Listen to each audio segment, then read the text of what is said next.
ملک ولم یکن لہ ولی من الذل وکبرہ تکبیرا اللہ اکبر کبیرا الحمد للہ کثیرا سبحان اللہ بکرۃ واصیلا فاعوذ باللہ السمیع العلیم من الشیطان الرجیم بسم اللہ الرحمن الرحیم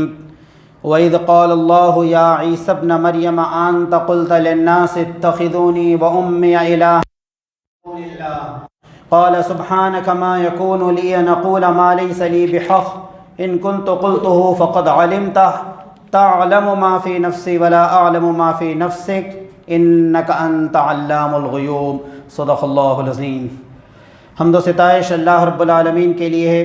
ہم سب اللہ کی بڑائی بزرگی بیان کرتے ہیں، اس کی حمد و ثنا بیان کرتے ہیں۔ درود و سلام ہوں آخری نبی حضرت سیدنا محمد مصطفیٰ صلی اللہ علیہ وسلم پر، جنہیں اللہ تبارک و تعالیٰ نے رحمت للعالمین، دا بینیفیکٹر آف ہیومینٹی بنا کر قیامت تک آنے والے سارے انسانوں کے لیے واحد ذریعہ نجات اور ذریعہ ہدایت، the only and single way of salvation بنا کر روانہ فرمایا۔ سامعین محترم، ہم جس ملک میں رہتے اور بستے ہیں، یہاں کے عوام کی ایک بڑی تعداد قرآن مجید کے بیان کے مطابق اجعل لنا الہا کما لہم آلہہ،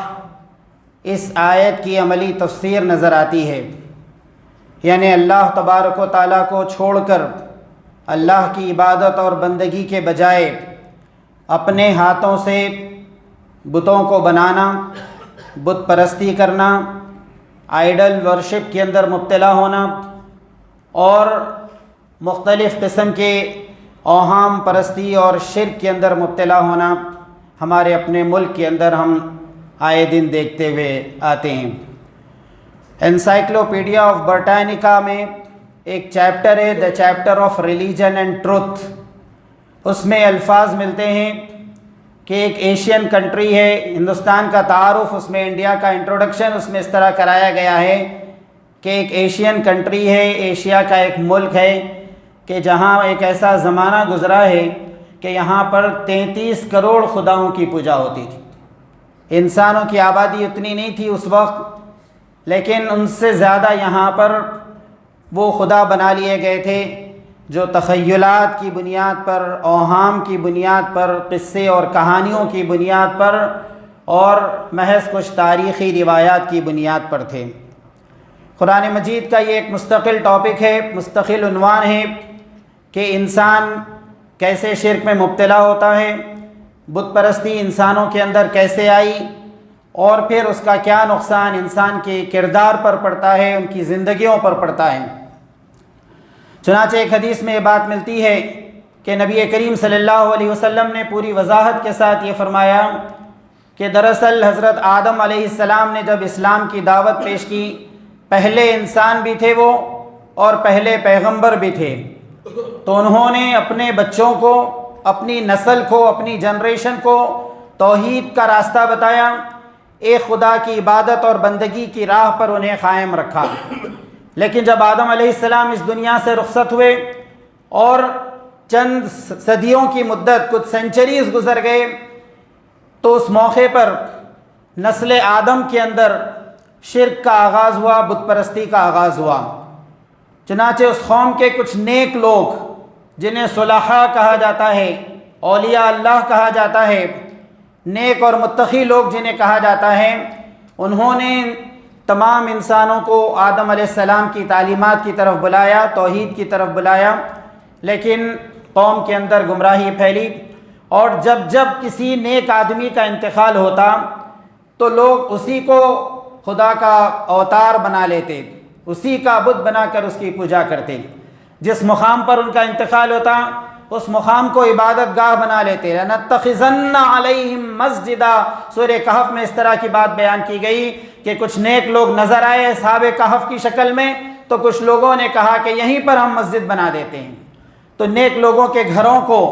ان کی عبادت گاہوں کو، ان کی خانقاہوں کو، ان کے آشرم کو، ان کی کٹیا کو لوگوں نے مقدس سمجھنا شروع کیا، اور اس کے بعد وہاں پر یادگاریں بنائیں، کچھ تصویریں بنائیں اور کچھ دن گزرنے کے بعد، چند سال گزرنے کے بعد خدا کو بھلا بیٹھے اور انہی تصویروں کو اپنا خدا سمجھنا شروع کیا، اور پھر اس کے بعد اپنے ہاتھوں سے لکڑی کے بت بنائے گئے، مٹی کے بت بنائے گئے، پتھروں سے بت بنائے گئے، اور ان کے سامنے عبادت کی جانے لگی، نظر و نیاز مانگی جانے لگی۔ عقل مندوں نے، اولو الارباب جنہیں قرآن مجید کہتا ہے، سمجھدار قسم کے لوگوں نے سمجھایا کہ یہ آپ کیا کر رہے ہیں، اللہ کو چھوڑ کر یہ کیا چیز ہے جس کی عبادت میں مبتلا ہو گئے ہیں۔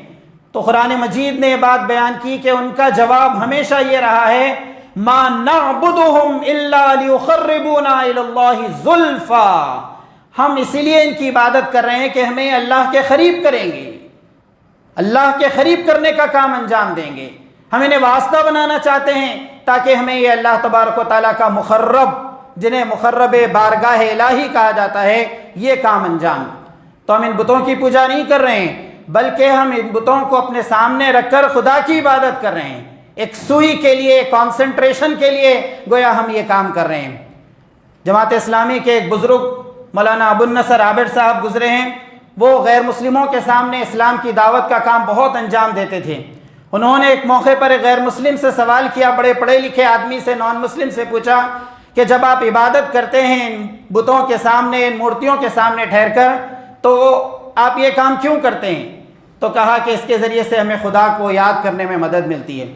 انہوں نے پوچھا کہ جب آپ یاد کرتے ہیں تو اس وقت آپ کی آنکھیں بند ہوتی ہیں یا کھلی ہوتی ہیں؟ انہوں نے کہا، اس غیر نان مسلم نے کہا کہ ہم آنکھیں بند کرتے ہیں اور آنکھیں بند کر کے خدا کو یاد کرنے کی کوشش کرتے ہیں۔ تو جب آپ کی آنکھیں بند ہوتی ہیں تو سامنے آپ کے بت اور مورتی رکھنے کا کیا فائدہ ہوا؟ اس کا کوئی جواب ان نان مسلمز کے پاس نہیں تھا۔ چنانچہ آج بھی غیر مسلموں کے اندر بعض گروہ ایسے پائے جاتے ہیں کہ جو بت پرستی سے بچے ہوئے ہیں،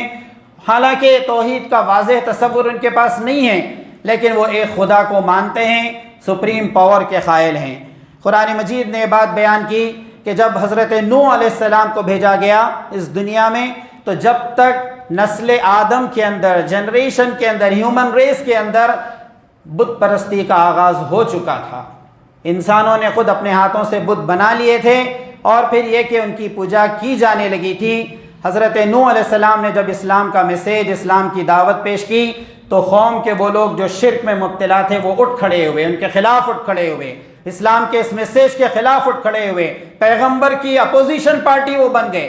اور قرآن مجید نے 29ویں پارے میں سورہ نوح میں یہ بات نقل کی ان کی، وَقَالُوا لَا تَذَرُنَّ آلِهَتَكُمْ، قوم کے سرداروں نے کہا اپنے بتوں کو مت چھوڑو، نوح علیہ السلام کی بات مت سنو، لا تذرن آلہتکم، ان معبودوں کو ہرگز مت چھوڑو، ولا تذرن ودا ولا سواع ولا یغوث ویعوق ونسرا، 5 بتوں کے نام لے کر قرآن مجید نے بات کہی، لا تذرن آلہتکم، اپنے بتوں کو مت چھوڑو۔ قوم کے سرداروں نے نوح علیہ السلام کے خلاف ایک کیمپین چلایا، ایک موومنٹ چلایا، اور اس کے بعد انہوں نے کہا وَلَا تَذَرُنَّ وَدًّا، ود ایک بت تھا ان کا جس کی پوجا کی جاتی تھی، سواع ایک بت تھا، یغوث ایک بت تھا، یعوق ایک بت تھا، اور نصر، یہ 5 بت، یہ 5 آئیڈلز انہوں نے بنا رکھے تھے اور ان کی پوجا کرتے تھے۔ حضرت نوح علیہ السلام نے انہیں سمجھایا کہ یہ شرک کے اندر مبتلا ہو گئے ہو اور اس راستے سے تم ہٹ گئے ہو جس پر تمہارے باپ حضرت آدم علیہ السلام قائم تھے، لیکن انہوں نے ماننے سے انکار کر دیا۔ حضرت نوح علیہ السلام پر ظلم و ستم کا بازار انہوں نے گرم کیا، ان کو ایک چادر میں، ایک بوریے میں لپیٹ دیا جاتا، اور پھر یہ کہ اسے سڑکوں پر گھسیٹا جاتا، اور یہ سمجھتے کہ وہ اس دنیا سے گزر چکے ہیں، ان کے گھر کے سامنے لے جا کر وہ بوریا ڈال دیا جاتا، لیکن حضرت نوح علیہ السلام صحیح سلامت رہتے۔ کئی جنریشن گزر گئیں، کئی نسلیں گزر گئیں، اللہ تعالیٰ نے حضرت نوح علیہ السلام کو بہت لمبی عمر عطا کی، اور مسلسل توحید کی دعوت اور یہ توحید کا میسیج لوگوں کے سامنے پیش کرتے رہے۔ پھر قرآن مجید نے یہ بات بیان کی کہ نبی کریم حضرت محمد مصطفیٰ صلی اللہ علیہ وسلم سے پہلے بنی اسرائیل کے اندر مختلف قسم کی بتوں کی عبادت اور بت پرستی کا معاملہ شروع ہو چکا تھا، اور عیسائی اس بت پرستی کے اندر مبتلا ہوئے تھے۔ گو کہ یہودیوں نے حضرت عزیر علیہ السلام جو پیغمبر تھے ان کو خدا کا بیٹا کہنا شروع کر دیا تھا، اور عیسائیوں نے حضرت عیسیٰ علیہ السلام کو نعوذ باللہ خدا کا بیٹا کہنا شروع کر دیا۔ وقالت الیہود عزیر ابن اللہ، یہودی کہتے ہیں کہ عزیر اللہ کے بیٹے ہیں۔ وقالت النصارى المسیح ابن اللہ، اور عیسائی کہتے ہیں کہ حضرت عیسیٰ علیہ السلام خدا کے بیٹے ہیں، نعوذ باللہ۔ تو یہ شرک یہودیوں کے اندر بھی آ گیا تھا اور یہ شرک عیسائیوں کے اندر بھی آیا تھا، لیکن عیسائیوں کے اندر اس معاملے میں کچھ جھجک باقی تھی، کیونکہ جو ابتدائی دور میں جو انجیلیں لکھی گئیں، جو بائبل ابتدائی دور میں لکھی گئی، دا بائبل آف میتھیوز خاص طور سے، اس کے اندر اس طرح کی کوئی بات نہیں ملتی۔ چنانچہ تاریخ کی بعض کتابوں میں آتا ہے کہ سینٹ پال، جسے پولس کہا جاتا تھا، وہ دراصل ایک یہودی تھا۔ اس نے ڈھونگ رچایا کہ میں ایک سچا اور پکا عیسائی ہوں، حضرت عیسیٰ علیہ السلام کا چاہنے والا ہوں، اور اس نے عیسائیوں کے درمیان ایک بڑا مقام حاصل کر لیا، ان کا امام، ان کا ریلیجیس لیڈر وہ بن بیٹھا، اور پھر اس کے بعد اس نے مختلف قسم کی خرابیوں کا آغاز کیا۔ یہ سینٹ پال کی کوششوں سے سب سے پہلے عیسائیت کے اندر یہ بات شامل ہوئی کہ حضرت عیسیٰ علیہ السلام کے لیے لارڈ کا لفظ استعمال کیا، خدا کا لفظ انہوں نے استعمال کیا۔ پھر اس کے بعد بڑے کنفیوژن میں پڑ گئے کہ آخر خدا کون ہے، اللہ تعالیٰ خدا ہے یا ان کے بیٹے حضرت عیسیٰ خدا ہیں۔ اور پھر اس کے بعد 421 کے اندر AD کے اندر ایک بڑی کانفرنس انہوں نے پورے عیسائیوں کے ساتھ بلائی۔ ایفیسس ایک شہر افسوس اسے کہا جاتا ہے، اور وہاں پر انہوں نے قانونی طور پر اس بات کا اعلان کیا کہ ہمارے 3 خدا ہوں گے، ایک تو اللہ تبارک و تعالی ہمارا خدا ہے، دوسرے ان کے بیٹے حضرت عیسیٰ ہمارے خدا ہیں، اور تیسرے مقدس مریم ہمارے خدا ہیں، نعوذ باللہ۔ حضرت عیسیٰ کی ماں کو انہوں نے خدا قرار دیا۔ چنانچہ نبی کریم صلی اللہ علیہ وسلم کے دور میں جو عیسائی بادشاہ تھا، ہرقل اسے کہا جاتا تھا، مسلمانوں سے مقابلے کے لیے جب وہ نکلا ایک بڑی فوج کو لے کر، تو اس بادشاہ کے ہاتھ میں ایک بڑا پرچم تھا، اس پرچم کے اوپر وہ جو فلیگ لے کر نکلا تھا، اس فلیگ کے اوپر جو فوٹو اتری ہوئی تھی، وہ اس فوٹو کے بارے میں کہتے تھے کہ یہ حضرت مریم کی تصویر ہے اور یہ خدا کی ماں ہے، نعوذ باللہ، اور یہ ہماری مدد کریں گی میدان جنگ کے اندر۔ تو حضرت عیسیٰ علیہ السلام کو خدا کا بیٹا قرار دیا، اور پھر یہ کہ خدا کے بیٹے کی ماں کے طور پر حضرت مریم کو، اور مختلف قسم کی خرابیوں کے اندر مبتلا ہوئے، جس میں سینٹ پال کا بہت بڑا قصور رہا ہے۔ قرآن مجید نے ایک نقشہ کھینچا ہے سورہ مائدہ کے اندر، یہ تمام قسم کا شرک جس کے اندر یہودی اور عیسائی مبتلا ہوئے، ان سب کا ذکر قرآن مجید نے سورہ مائدہ میں کیا ہے۔ اور اس کے بعد ایک نقشہ کھینچا، ایک سین یہاں پر ڈیولپ کیا اللہ تبارک و تعالیٰ نے، وَإِذْ قَالَ اللَّهُ يَا عِيسَى ابْنَ مَرْيَمَ۔ اس وقت کا تم تصور کرو، امیجن کرو اس وقت کو کہ جب اللہ تبارک و تعالیٰ قیامت کے دن حضرت عیسیٰ علیہ السلام کو اپنے سامنے ٹھہرائے گا، اور اس کے بعد ایک سوال حضرت عیسیٰ علیہ السلام سے کیا جائے گا، أَنْتَ قُلْتَ لِلنَّاسِ اتَّخِذُونِي وَأُمِّيَ إِلَٰهَيْنِ مِن دُونِ اللَّهِ۔ کیا تم نے انسانوں کو یہ میسیج دیا، ہمارے بندوں تک تم نے یہ پیغام پہنچایا کہ تمہیں اور تمہاری ماں کو خدا کے برابر کر لو، الہین من دون اللہ، تم نے اپنے آپ کو اور اپنی والدہ یعنی حضرت مریم کو الہین من دون اللہ، اللہ کے علاوہ الہ بنا دیا تھا، اس بات کا میسیج تم نے دیا۔ کیا یہ پیغام تم نے انسانوں تک پہنچایا کہ حضرت عیسیٰ میں بھی کچھ خدائی پائی جاتی ہے، ان کی ماں کے اندر بھی کچھ اتھارٹیز اور اختیارات پائے جاتے ہیں؟ یہ سوال اللہ تبارک و تعالیٰ حضرت مریم سے قیامت کے حضرت عیسیٰ علیہ السلام سے پوچھیں گے۔ جواب میں حضرت عیسیٰ علیہ السلام ارشاد فرمائیں گے، قال سبحانک ما یکون لی ان اقول ما لیس لی بحق۔ اے اللہ تو پاک ہے، اے اللہ تو پاک ہے اس شرک سے جس کے اندر میری قوم مبتلا ہو گئی ہے۔ سبحانک دراصل تسبیح کے الفاظ ہیں، سبحان ربی الاعلی، تسبح له السماوات السبع والارض ومن فیہن، فسبحان الذی بیدہ ملکوت۔ جب ہم اس طرح کے الفاظ استعمال کرتے ہیں جو قرآن مجید کے سکھائے ہوئے ہیں، تو ہم اللہ تبارک و تعالیٰ کی تسبیح اور پاکی بیان کرتے ہیں، اور اس میں سب سے اونچی چیز یہ ہوتی ہے کہ اللہ تبارک و تعالیٰ پاک ہے، ہم اس کی تسبیح کرتے ہیں، اس شرک سے پاک ہے جس کے اندر انسان مبتلا ہو گئے۔ انت قلت للناس اتخذوني وامي الہین من دون اللہ، قال سبحانک ما یکون لی ان اقول ما لیس لی بحق۔ اے اللہ آپ خوب جانتے ہیں کہ ہم کس چیز کا میسیج دیا، ہم نے لوگوں تک کیا بات پہنچائی۔ ان کنت قلته فقد علمت تعلم ما فی نفسی ولا اعلم ما فی نفسک انک انت علام الغیوب۔ اے اللہ غیب کا علم تو آپ رکھنے والے ہیں، میری قوم کب اور کیسے شرک میں مبتلا ہوئی اس کا علم آپ کو ہے۔ ما قلت لهم الا ما امرتنی به ان اعبدوا اللہ ربی وربکم، ہم نے تو ایک ہی نعرہ لگایا تھا، ایک ہی سلوگن دیا تھا ہم نے کہ اللہ میرا اور تمہارا سب کا رب ہے، اسی کی عبادت کرو، ایک خدا کی عبادت اور بندگی کی ہم نے دعوت دی تھی، لیکن یہ لوگ گمراہ ہو گئے میرے بعد، اور اس گمراہی کی وجہ سے وہ شرک کے اندر مبتلا ہو گئے، وڈرا ہو جائیں گے حضرت عیسیٰ علیہ السلام اس تمام قسم کے شرک سے جس کے اندر کلیسا اور جس کے اندر چرچ مبتلا ہوا۔ پھر نبی کریم صلی اللہ علیہ وسلم کے دور کے آغاز تک یہ ہوا کہ لوگ کچھ اور بت انہوں نے بنا لیے، چنانچہ خانہ کعبہ کی تاریخ آپ پڑھیں گے تو معلوم ہوگا کہ 360 بت اپنے ہاتھوں سے بنا کر خانہ کعبہ میں رکھ دیے گئے تھے۔ قرآن مجید نے بعض موقع پر ان کا نام لے کر ذکر کیا ہے، چنانچہ 27ویں پارے میں سورہ نجم میں فرمایا گیا افرائیتم اللات والعزی ومنات الثالثۃ الاخری، یہ لات اور یہ عزا یہ کیا ہیں؟ لات، عزا، منات، حبل، اس قسم کے دیوی دیوتا تھے جو انہوں نے بنا رکھے تھے خانہ کعبہ کے اندر۔ افرائیتم اللات والعزی ومنات الثالثۃ الاخری الکم الذکر ولہ الانثی تلک اذا قسمۃ ضیزی۔ قرآن مجید کنڈم کرتا ہے، مذمت کرتا ہے اس شرک کو جس کے اندر مشرکین مکہ مبتلا ہو گئے، اور ہر کام کے لیے ایک الگ بت انہوں نے بنایا تھا، اور سفر پر جاتے تو ایک بت کی عبادت کرتے تھے، سفر سے واپس آتے تو ایک الگ بت کی پوجا کرتے تھے، اور کسی قسم کا کوئی کام شروع ہونا ہے جیسے کسی بزنس کا آغاز ہونا ہے تو اس قسم کے الگ شرک میں مبتلا ہوتے۔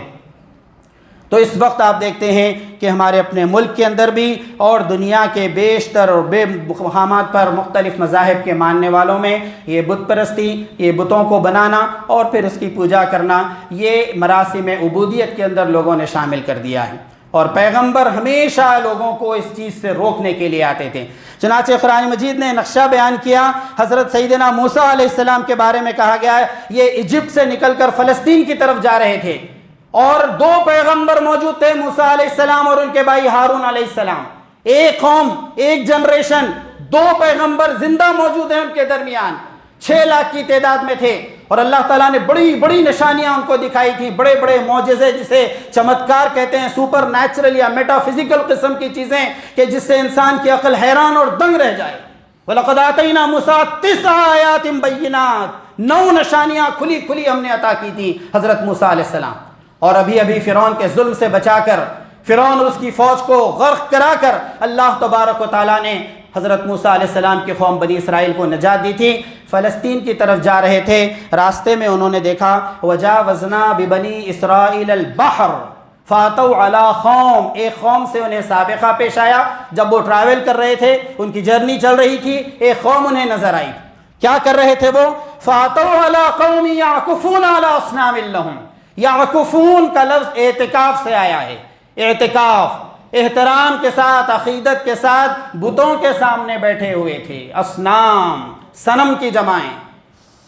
بتوں کے آگے احترام کے ساتھ بیٹھے ہوئے تھے۔ پہلی مرتبہ بنی اسرائیل نے دیکھا کہ کچھ لوگ ہیں جو اپنے ہاتھوں سے اس طرح کی مورتیاں بناتے ہیں اور اس کی پوجا کرتے ہیں۔ مصر میں وہ مختلف قسم کا شرک دیکھ کر آئے تھے، ایک شرک یہ تھا کہ بادشاہ کو خدا کا اوتار کہہ کر فرعون کے آگے سجدہ کرتے تھے، ایک شرک یہ تھا کہ سورج کی پوجا کرتے تھے، ایک شرک یہ تھا کہ ستاروں کی پوجا کرتے تھے، لیکن بت پرستی یا آئیڈل ورشپ مصر یا ایجپٹ میں نہیں پائی جاتی تھی۔ فلسطین کے راستے میں ایک مقام پر انہوں نے دیکھا تو حضرت موسیٰ علیہ السلام کے پاس پہنچے اور جا کر پیغمبر وقت سے کہنے لگے اجعل لنا الہا کما لہم آلہہ، ہمیں بھی اس طرح کے بت بنا کر دیجئے جس طرح کے بت اس قوم کے پاس پائے جاتے۔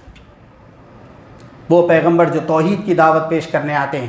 وہ پیغمبر جو شرک کا قلع خما کر کے، اس شرک کا خاتمہ کر کے توحید کا پرچم بلند کرنے کے لیے آتے ہیں، انہی پیغمبر سے قوم کے لوگ جا کر ریکویسٹ کر رہے ہیں اس طرح کے بت ہم کو بنا کر دیجیے۔ سر پکڑ کر بیٹھ گئے موسیٰ علیہ السلام، قال انکم قوم تجہلون، بڑی جاہل قسم کے لوگ ہو،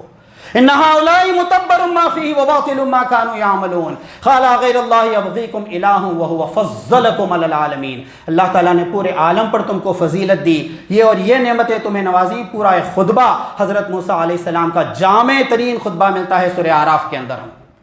تو اس طرح کے لوگ شرک کے اندر مبتلا ہوئے۔ ہم اس طرح کی آیتیں پڑھتے ہیں تو بعض وقت حیرت ہوتی ہے کہ 2 پیغمبر موجود ہوتے ہوئے یہ قوم کس طرح شرک کے اندر مبتلا ہوئی، لیکن انسانی تاریخ یہ بات بتاتی ہے کہ اس طرح کا شرک ہر دور میں اور ہر زمانے میں عام ہوا ہے۔ ابھی آج کے دن کے بعد آج جلوس نکالا جاتا ہے، اس کے بعد آپ کل کے اخبارات میں دیکھیں گے کہ وہ نوجوان جو لاریوں سے گر کر مرے اور وہ جو پانی میں ڈوب کر مرے، 2 یا 3 نام 4 نام ہر سال آپ کو مسلمانوں کے مل ہی جائیں گے۔ مسلم نوجوان اپنے غیر مسلم دوستوں کے ساتھ نکل جاتے ہیں اور پھر راستے میں حادثے کا شکار ہو جاتے ہیں، مرنے والوں میں 2-4 لوگ شامل ہو جاتے ہیں، اور پھر یہ کہ اس طرح کے شرک کے اندر اور اس شرک کی مدد کرنے میں وہ اپنا ایک مقام بنا لیتے ہیں۔ علامہ اقبال نے بہت درد کے ساتھ امت مسلمہ کو جھنجھوڑا تھا، جو ہوں کے نام خبروں کی تجارت کر کے کیا نہ بیچو گے جو مل جائیں صنم پتھر کے۔ صنم کہتے ہیں بتوں کو، کہ تم نے تو خبروں کی تجارت کرنے کو اپنا پیشہ بنا لیا، زمینوں پر قبضے کرنا اور خبرستان بنانا، اور ایک ایک خبر کو 25,000 50,000 1 لاکھ میں تم خبروں کا بزنس کرنے کو برا نہیں سمجھتے ہو، تو کیا نہ بیچو گے جو مل جائیں صنم پتھر کے، پتھر کے بت نہ مل جائیں تمہیں تو اس کی بھی تم بزنس شروع کر دو، اس کا بھی بزنس تم شروع کر دو گے، اس طرح کے شرک میں بھی تم مبتلا ہو جائے۔